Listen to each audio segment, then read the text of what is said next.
আসসালামু আলাইকুম। এখন শুনবেন সংবাদ শিরোনাম।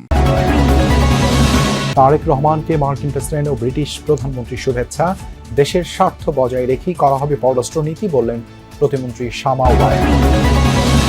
রাজনৈতিক সংকীর্ণতা থেকে বেরিয়ে আসার আহ্বান বিরোধী দলীয় নেতা ডক্টর শফিকুরের। আওয়ামী লীগ পুনর্বাসনের চেষ্টা প্রতিহতের ঘোষণা নাহিদ ইসলামের।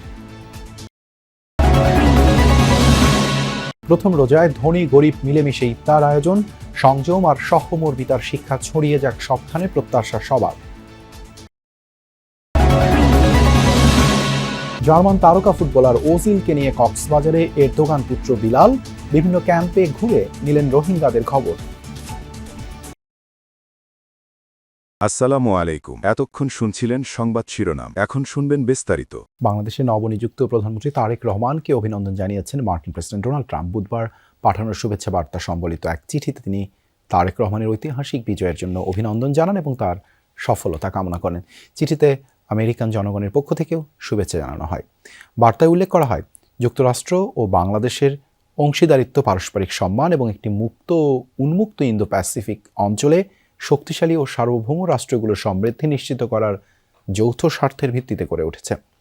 নবনির্বাচিত প্রধানমন্ত্রীর নেতৃত্বে দুই দেশের বাণিজ্যিক সম্পর্ক আরও এগিয়ে যাবে বলেও আশা প্রকাশ করা হয়।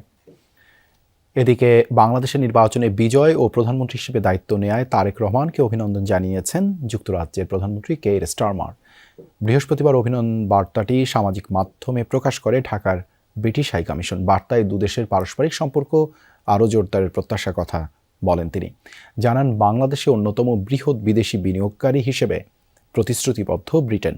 পাশাপাশি অবৈধ অভিবাসন মোকাবেলা, জলবায়ু পরিবর্তন রোধ এবং নিরাপত্তা সহযোগিতা জোরদারে একসঙ্গে কাজ করার আগ্রহের কথাও জানান স্টারমার।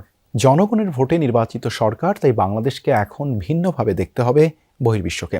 প্রথম দিন পররাষ্ট্র মন্ত্রণালয়ে এসেই এই বার্তা স্পষ্ট করেন প্রতিমন্ত্রী শামা ওবায়েদ। তিনি বলেন, মেরুদণ্ড শক্ত এবং বাংলাদেশের স্বার্থ নিশ্চিত করেই পররাষ্ট্রনীতি বাস্তবায়ন করবে বর্তমান সরকার।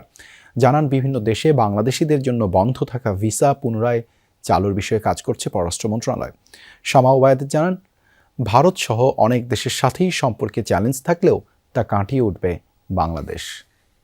প্রধানমন্ত্রী তারেক রহমানের মন্ত্রিসভার সবচেয়ে বড় চমক পররাষ্ট্রমন্ত্রী ডক্টর খলিলুর রহমান। শপথের পর বৃহস্পতিবার সকালে প্রথম মন্ত্রণালয়ে আসলেন সাবেক এই কূটনীতিক। অন্তর্বর্তী সরকারের জাতীয় নিরাপত্তা উপদেষ্টা থেকে সরাসরি নির্বাচিত সরকারের পররাষ্ট্রমন্ত্রী হয়েছেন তিনি। একদিন দেশে এতিমদের কেউ প্রধানমন্ত্রী হবেন, এমন রাজনৈতিক সংস্কৃতি গড়ে তুলতে জামায়াত ইসলামী কাজ করে যাচ্ছে বলে জানিয়েছেন প্রধান বিরোধী দলীয় নেতা ও দলটির আমির ডক্টর শফিকুর রহমান। এ সময় তিনি সকলকে দলীয় রাজনৈতিক সংকীর্ণতা ও হিংসার রাজনীতি থেকে বেরিয়ে আসার আহ্বান জানান। প্রথম রমজানের রাজধানীর মিরপুরে এতিমদের সম্মানে আয়োজিত ইফতার মাহফিলে এসব কথা বলেন সংসদের বিরোধী দলীয় নেতা। প্রথম রোজায় বাবা মা হারা এতিমদের সাথে ইফতার করলেন প্রধান বিরোধী দলীয় নেতা ও জামাত আমির ডাক্তার শফিকুর রহমান। রাজধানীর মিরপুরে জামাত আমিরের নিজ আসনে এই ইফতার অনুষ্ঠানের আয়োজন করা হয়। আজকে যাদেরকে এতিম হিসাবে সমাজের মানুষ ভালোবাসে, গণভোট যদি বাতিল হয় তাহলে নির্বাচন প্রশ্নবিদ্ধ হবে এবং এই সরকারের বৈধতাও থাকবে না বলে মন্তব্য করেছেন এনসিপির আহ্বায়ক ও সংসদের বিরোধী দলীয় chief whip Nahid Islam.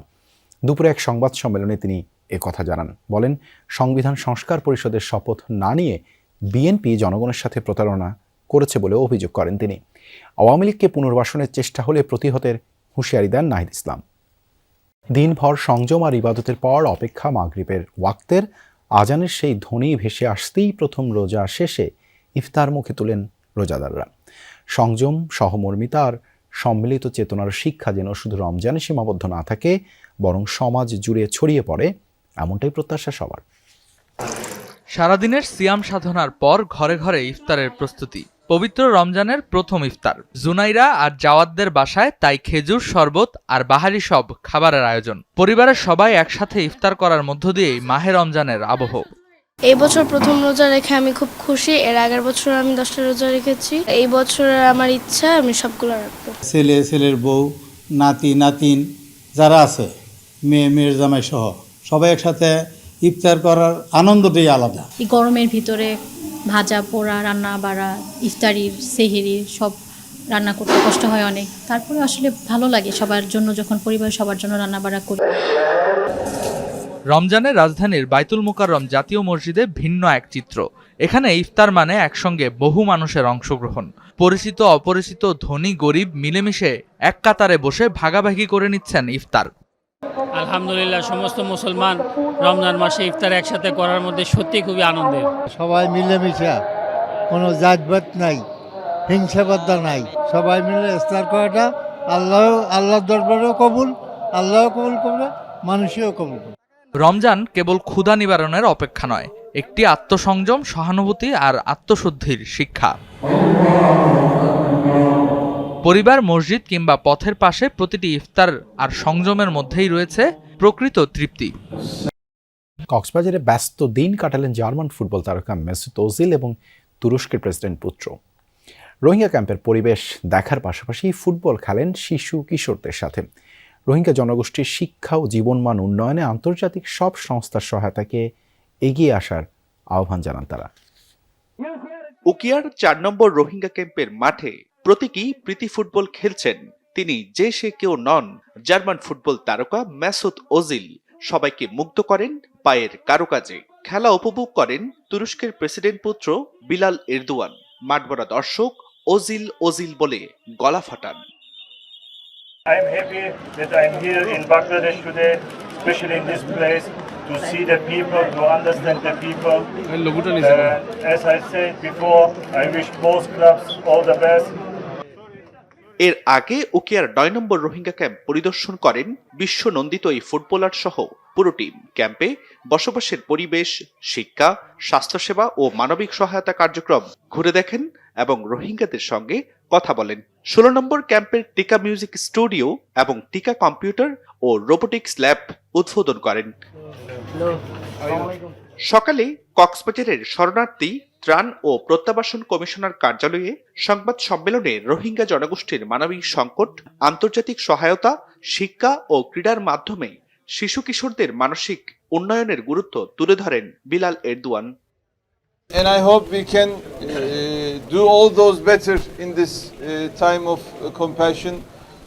And I hope having the first iftar with Rohingyas will send a strong message to the whole Muslim world to remember the Rohingyas, to support them. তুর্কির জনগণ সহ সারা বিশ্বের মানুষকে বুঝাতে চাচ্ছেন যে আমরা রোহিঙ্গাদেরকে আমাদের পরিবারের সদস্য হিসেবে বিবেচনা করি, সারা পৃথিবী যাতে তাদের পাশে দাঁড়ায়। দিনের কর্মসূচির শেষ পর্যায়ে তারা রোহিঙ্গা শরণার্থীদের সঙ্গে ইফতারে অংশ নেন।